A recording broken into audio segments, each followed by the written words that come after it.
The engine had defeated 3 senior engineers over 11 days. It sat silent in the center of the workshop like a machine no one could save. While the biggest race of the season was only 72 hours away, every expert had failed. Every diagnostic report ended with the same conclusion: impossible to repair in time. Then Mason walked in. He wasn't part of the engineering team.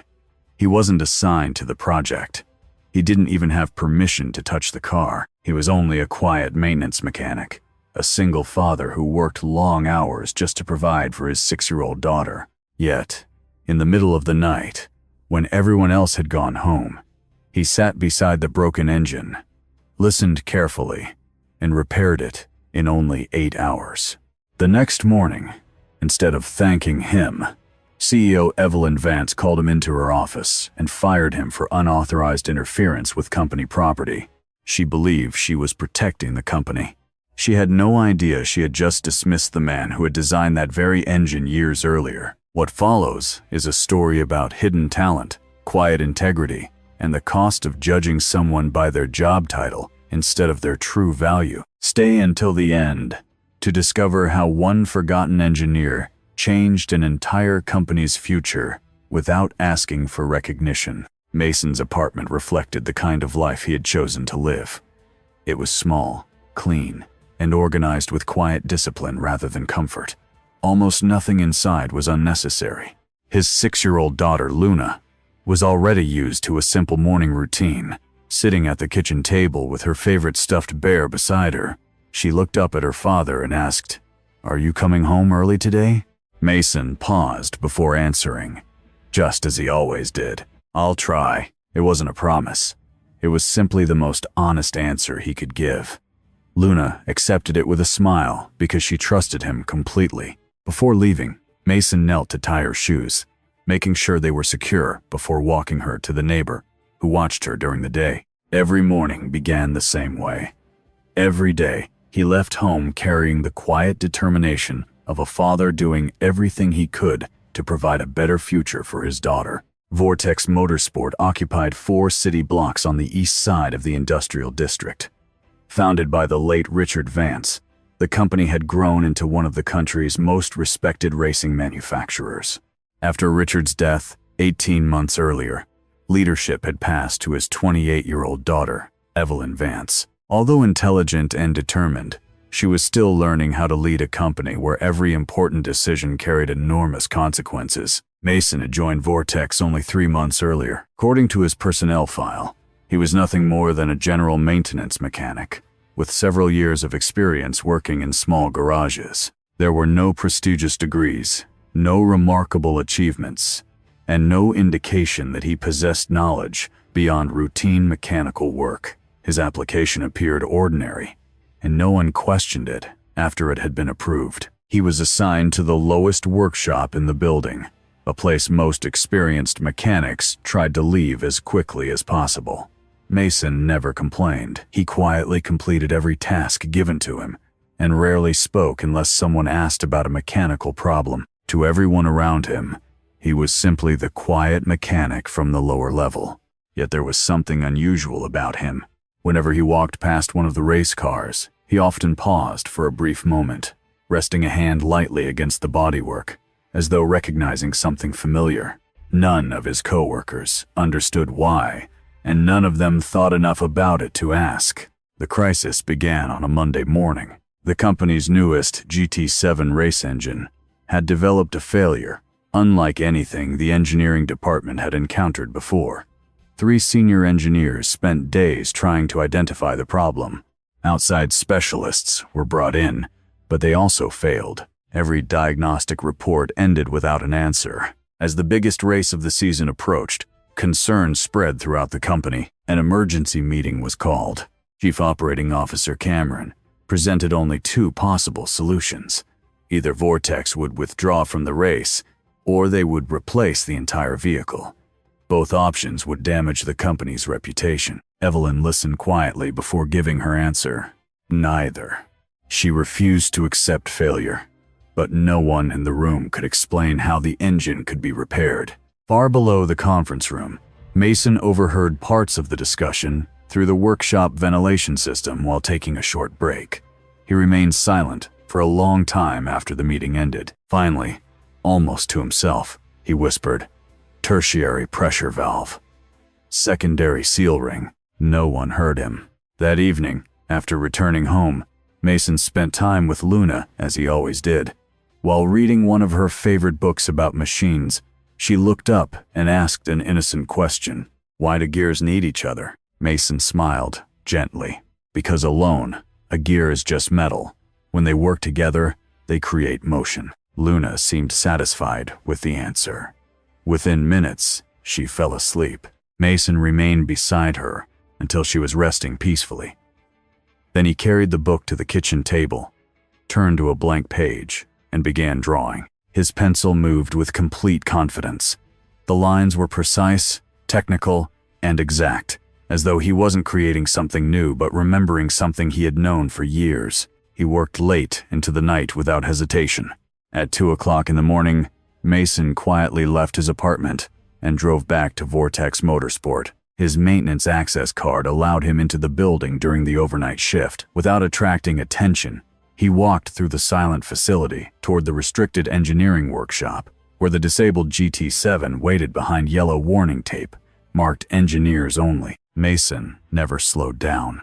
He stepped over the barrier, placed his toolbox beside the race car, and began taking the engine apart with calm confidence. Every movement suggested he already knew exactly where the problem was. He wasn't guessing. He was returning to something he understood better than anyone else. The GT7 engine bay was sealed off with yellow warning tape, and a sign clearly marked the area for engineers only.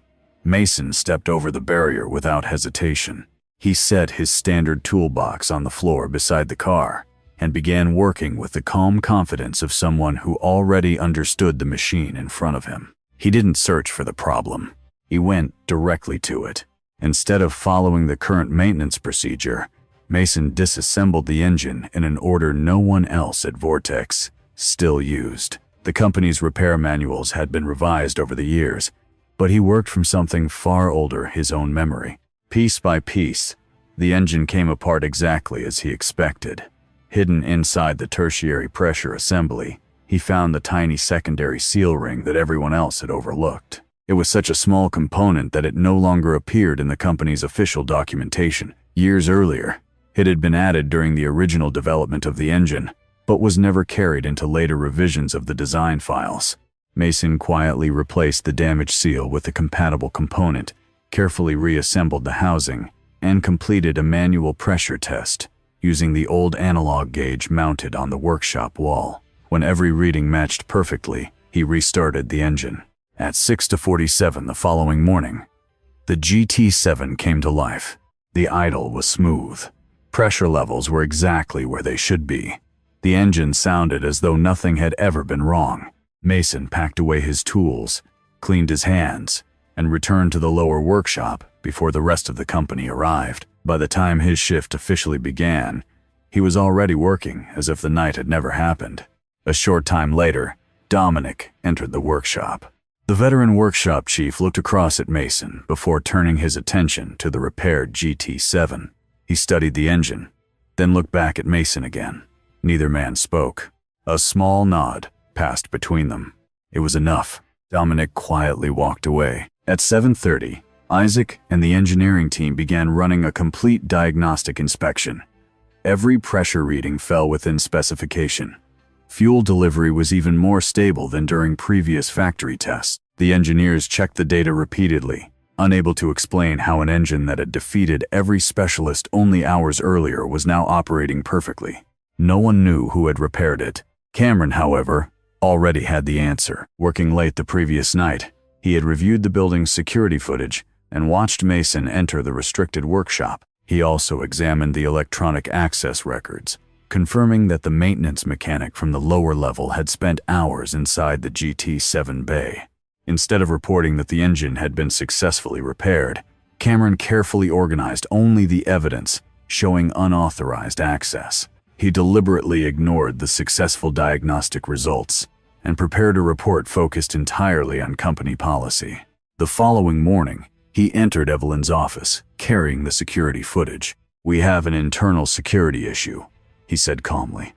An unauthorized employee entered a restricted engineering area and performed unsupervised work on our most important race car. Evelyn watched the recording in silence. The figure on the screen moved confidently around the vehicle, never hesitating, never appearing uncertain. Whoever this mechanic was, he clearly knew exactly what he was doing. She finally asked a simple question. "Is the car functional?" Cameron answered without changing his expression. "That isn't the point." Evelyn looked at him. "I'm asking anyway."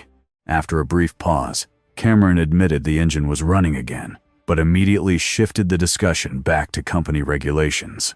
Vortex was already under increased regulatory scrutiny, he reminded her. Allowing unauthorized repairs to pass without consequence could expose the company to serious legal risks.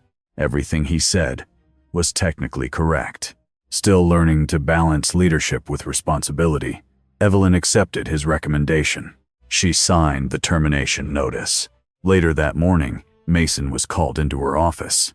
Still wearing his gray work uniform, he stood quietly before Evelyn's desk. Cameron remained nearby, observing the meeting. Evelyn placed the security footage in front of him. "Can you explain this?" "I fixed the engine," Mason answered simply. "You weren't authorized to do that. The car works now." "That isn't what I asked." Before Mason could continue, Cameron stepped in. "Do you understand what that vehicle is worth?" he asked evenly. "Do you have any engineering qualifications related to that system?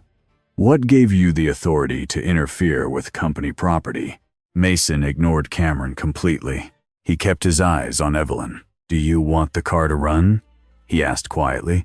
"Or do you want the paperwork to be correct?" The room fell silent. It wasn't a challenge. It was an honest question. Evelyn understood exactly what he meant, but she also understood the responsibility resting on her shoulders. After several seconds, she lowered her eyes before speaking. "I'm sorry, Mason.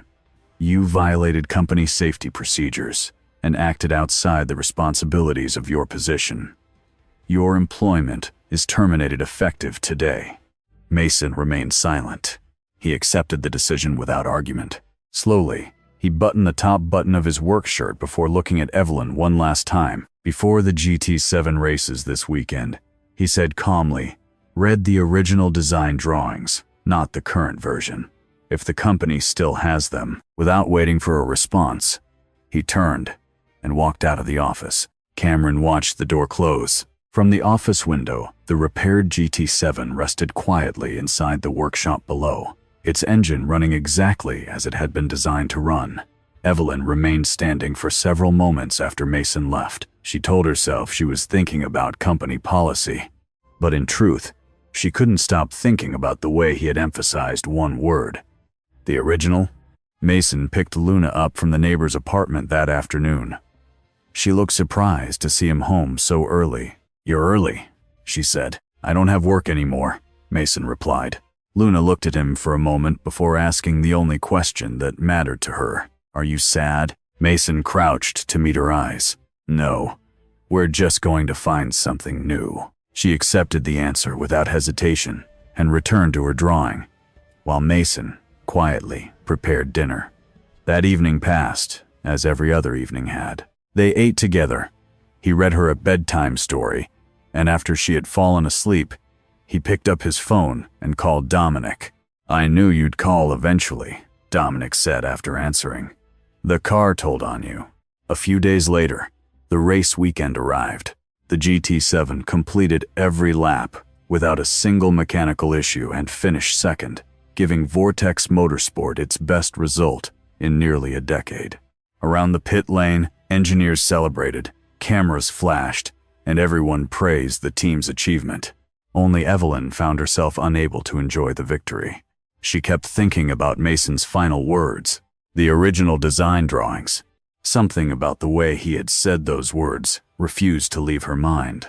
The following Monday morning, she went to the lower workshop looking for Dominic. He was eating lunch alone, sitting on the same crate where Mason often took his breaks. Without wasting time, Evelyn asked, "Did you know who he was?" Dominic nodded calmly. "I knew by his third day." "Why didn't you tell me?" "Because he didn't want anyone to know." That was his decision. Evelyn remained silent. After a long pause, Dominic finally continued. 10 years ago, your father hired a 21-year-old young man with no university degree, no impressive resume, only a paper napkin covered with technical sketches. Richard Vance said it was one of the most brilliant engineering drawings he had ever seen. He looked directly at Evelyn. That young man's name was Mason Cole. Evelyn Froze, Dominic continued. He left college and joined Vortex. In only 3 years, he designed 7 racing engines. The GT7 was the last one. Evelyn struggled to process what she was hearing. What happened? Dominic lowered his eyes. His wife died in a traffic accident.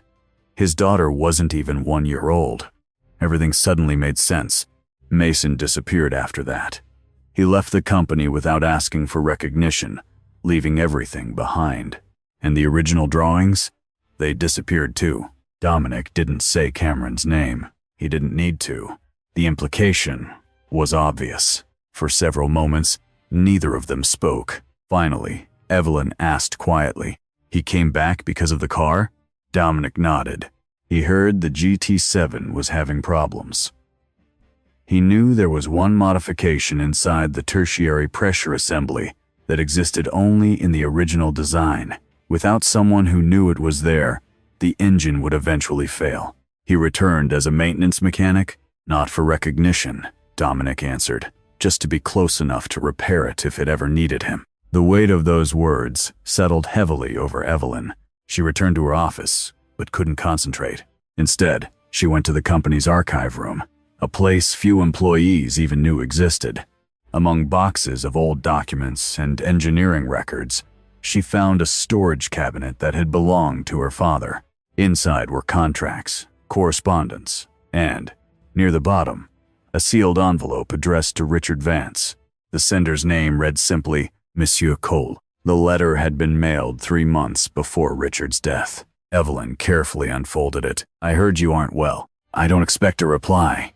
If Evelyn ever needs someone who understands the GT system from the beginning, I still remember every measurement. I'm not asking for recognition. I only want to know the car is safe. The car deserves better than what's happening to it. So does the driver. Amy, se. Evelyn sat silently on the archive room floor, reading the letter again. For the first time, she realized Mason had never returned seeking his old position. He had only wanted to protect the machine he had created. Remembering Dominic's words, she searched deeper through her father's personal files until she found the original handwritten GT7 drawings. She placed them beside the engineering version currently used by the company. The difference was unmistakable. The secondary seal ring Mason had replaced was clearly marked on the original drawings. It was completely missing from every later copy. Someone had removed it. As Evelyn continued comparing documents, another discovery emerged. Years earlier, Cameron had submitted engineering reports to the board, crediting the GT7 design to the engineering department as a whole. Mason's authorship had disappeared. The more documents she examined, the clearer the truth became. When Mason had returned to Vortex 3 months earlier using only a simple resume and applying for a maintenance position, Cameron had immediately recognized him. He approved Mason's hiring himself, not to help him, to keep him under control. As long as Mason remained an ordinary mechanic with no authority, Cameron could watch him, limit his influence, and remove him whenever necessary. That opportunity came the moment Mason repaired the GT7. Cameron had used company policy to eliminate the only person capable of exposing the truth. Everything he had done followed procedure. None of it honored justice. For a long time, Evelyn remained alone in the archive room. She remembered her father's words from years earlier. The difference between a good car and a great car isn't the metal. It's whether the person who built it was truly listening while creating it. She had never fully understood those words. Now she finally did. The man she had fired wasn't simply an experienced mechanic. He was the engineer who had built the company's greatest racing engine, walked away after losing everything, and returned years later asking for nothing except the chance to keep both the car and its driver safe. For the first time since becoming CEO, Evelyn realized that the greatest mistake she had made wasn't signing a termination letter. It was failing to ask one more question before she signed it. The following afternoon, Evelyn asked Cameron to come to her office. When he entered, 3 items had already been placed on her desk. The first was the original handwritten GT7 design drawings, complete with the missing technical notes and Mason's initials. The second was a collection of internal emails from 10 years earlier, showing Cameron presenting the GT7 design to the board without identifying its true author. The third was the original paper napkin covered with Mason's early engineering sketches, carefully preserved by Dominic all those years. Cameron looked at the documents without saying a word. Evelyn broke the silence. The licensing agreement with the German manufacturer has been terminated. The original GT7 design was never legally transferred because its actual designer was never acknowledged. Only then did Cameron speak. He abandoned the project. He left after losing his wife. Evelyn answered calmly. He was left to raise an infant daughter alone. Her voice never rose, but every word carried certainty. And years later, he came back without asking for recognition. He returned only because he knew the GT7 contained a flaw no one else could identify. He repaired the engine and protected our driver. The room fell silent. There isn't anything else to discuss, Evelyn continued. Work with legal counsel over the next 48 hours. Cameron realized the truth had finally surfaced. Without another argument, he turned and left the office. Everything that followed would be handled by lawyers and company records. But one fact could no longer be changed. The GT7 existed because Mason had created it. The man who had been dismissed as an ordinary maintenance mechanic was the engineer responsible for one of Vortex Motorsport's greatest achievements. The next morning, Evelyn drove to Mason's apartment. The door opened, not by Mason, but by Luna, still wearing her pajamas and holding her stuffed bear. "My dad is fixing my car," she announced proudly. Inside the apartment, Mason sat on the floor repairing a small toy car with the same quiet concentration he had once given the GT7 engine. He looked up, saw Evelyn, and calmly set the screwdriver aside. After Luna returned to her room, Evelyn placed the unopened letter addressed to her father on the kitchen table. Mason looked at it for a long moment before picking it up. "Why didn't you tell me?" Evelyn asked softly. "When I fired you, why didn't you tell me who you were?" "I didn't come back for that," Mason replied. "I came because the GT7 needed someone who understood its original design." He explained that the missing seal ring wasn't the fault of the current engineering team. The documentation they had inherited was incomplete. Without the original design, the engine would eventually fail again, placing the driver at risk. "I came back to fix the engine," he said quietly. "Nothing more." Evelyn looked across the table, finally understanding the difference between seeking recognition and accepting responsibility. "Cameron took your drawings," she said. "I know. You suspected?" "I did. But I wasn't here because of Cameron." He paused. "I was here because of the car." For a moment, neither of them spoke. Then Evelyn placed a folder on the table. "I'd like you to come back." She explained that it was no longer a maintenance position. His name would be restored to the original GT7 design, and he would return in the role that should always have been his. Mason carefully opened the folder and read every page without rushing. Finally, he looked up. "I have one condition." Evelyn nodded. "Our driver deserves to understand the car he's racing. Before the next event, I want him to receive a complete technical briefing based on the original design, not the simplified version." "Done," Evelyn answered immediately. At that moment, Luna wandered back into the kitchen, looked curiously at the visitor, smiled, and complimented Evelyn's shoes before disappearing into her room again. The brief moment broke the tension. Evelyn stood and prepared to leave. At the door, she stopped. "I'm sorry," she said sincerely. "I should have asked more questions before making my decision." Mason met her eyes. "You asked them eventually," he replied. "That matters." The following morning, Mason returned to Vortex Motorsport through the company's main entrance instead of the lower workshop. For the first time in years, The identification badge clipped to his shirt displayed the title that had always belonged to him: Chief Design Engineer. That evening, Mason arrived home earlier than he had in weeks. Luna heard the front door open and ran toward him with flowers still on her hands after helping the neighbor bake biscuits. She proudly showed him what they had made, and Mason sat down beside her, enjoying the simple moment they had both missed for so long. Later that night, after Luna was asleep, Mason sat quietly at the kitchen table. In his pocket was the letter Richard Vance had intended to answer but never had the chance. He had read it more than once, then folded it carefully and kept it with him, not as proof of what he had lost, but as a reminder of what still mattered. The next morning, Mason returned to Vortex Motorsport through the main entrance. This time, the receptionist greeted him by name, and the badge on his shirt no longer identified him as a maintenance mechanic. It read, Chief Design Engineer. Dominic was waiting with 2 cups of coffee. Without saying much, he handed one to Mason. Some things needed no explanation. A few minutes later, Isaac hurried over carrying the original GT7 drawings. I read every page last night, he admitted. I have a lot of questions. Mason looked at the drawings, then back at Isaac. I have all day. Together they spread the original plans across the workbench, not as men competing for credit, but as engineers working toward the same goal. From her office overlooking the workshop, Evelyn watched them through the glass.